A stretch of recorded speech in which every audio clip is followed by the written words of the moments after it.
Hello and welcome to the Stepping Into Yourself podcast. I'm your host, Tori Stauffer. Today I want to talk a little bit about holding the vision.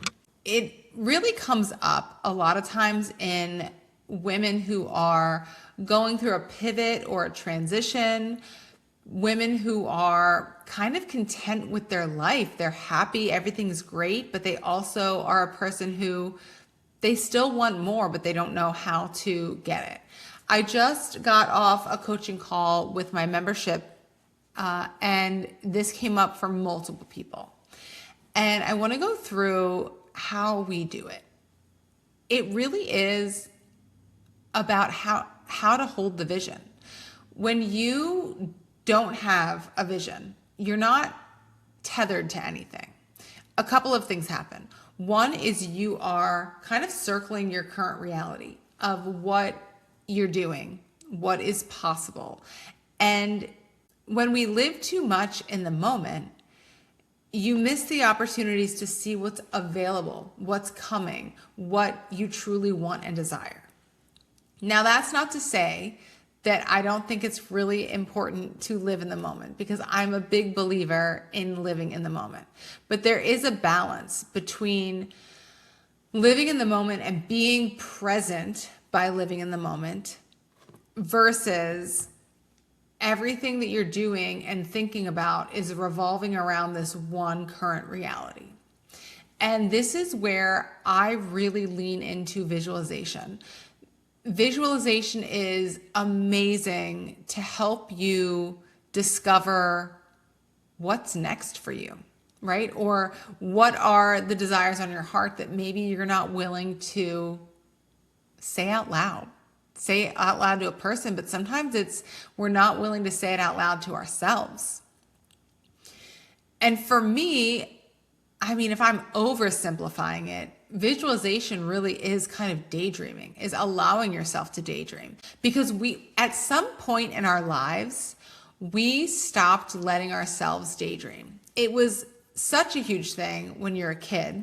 And I don't know how long you daydreamed for, but I was probably middle school, some of high school, maybe a little bit in college. But by the time I was an adult, I was fully locked into my 3D reality of what is happening. And my goals were based around what I believed was possible based on what was currently happening in my life. Oh, I can't do that because I don't have X, Y, or Z experience, right? But daydreaming, you don't need to have experience. You just have to have a want. And there's some point in our lives where we stop doing that. And I don't understand why. And so the visualization piece for me is a little bit of that. But here's the other thing. There's also a science backing in that your brain does not know the difference between real and imagined.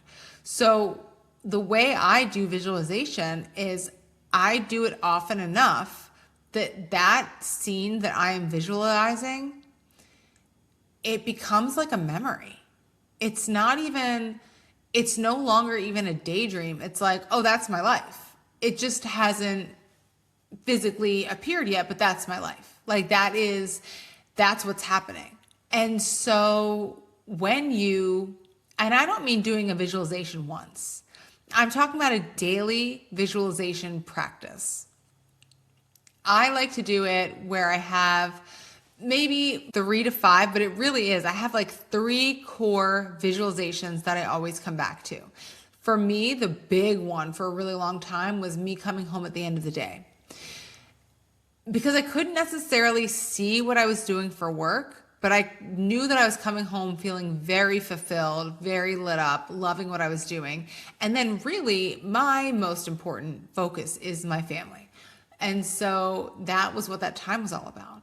And that visualization became so crystal clear that it led me to eventually shifting things in my life very easily to get me more in line with that, right? And then things started moving and things started progressing. Another visualization that I had was me waking up in the morning, and it was kind of my morning routine moving into starting my day. And that one was with me for a while, and I recently went back to it and kind of let myself re-daydream again. This was really great because I was at a point of contentment in my life where I was loving everything that was happening. And so I couldn't really figure out what needed to change because I loved everything. And so I let myself go back into some of those old visualizations that were so concretely part of me, right? The memory, the future memories.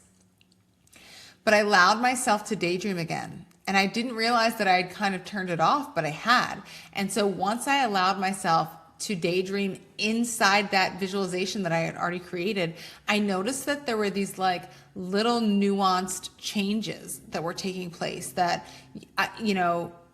2 years ago, that visualization looked like this. And now it's almost exactly the same, except this, and this are a little bit different. Well, guess what? That allows me to make those changes now so that I can start shifting that reality as well. So that's the piece. If you are in a place where you're feeling very fulfilled and happy in your life but want expansion, that's the way that this is also going to help you. But it really is all about holding that vision. And when you get to the place where you're doing it often enough that it feels so concrete, it becomes to feel like inevitable. Like you don't question, can I do that? Because you've already seen yourself doing it time and time again. This is exactly the work that I do inside the Expansion Club. It is my membership for women who are tired of circling the same thing over and over and are ready to expand, but just nothing that they've done has worked. And it's usually because they're chasing a strategy or a specific answer when the answer is really simple and it's in them. They just don't know how to access it yet. So if that is something that's interesting to you, we do have membership open right now.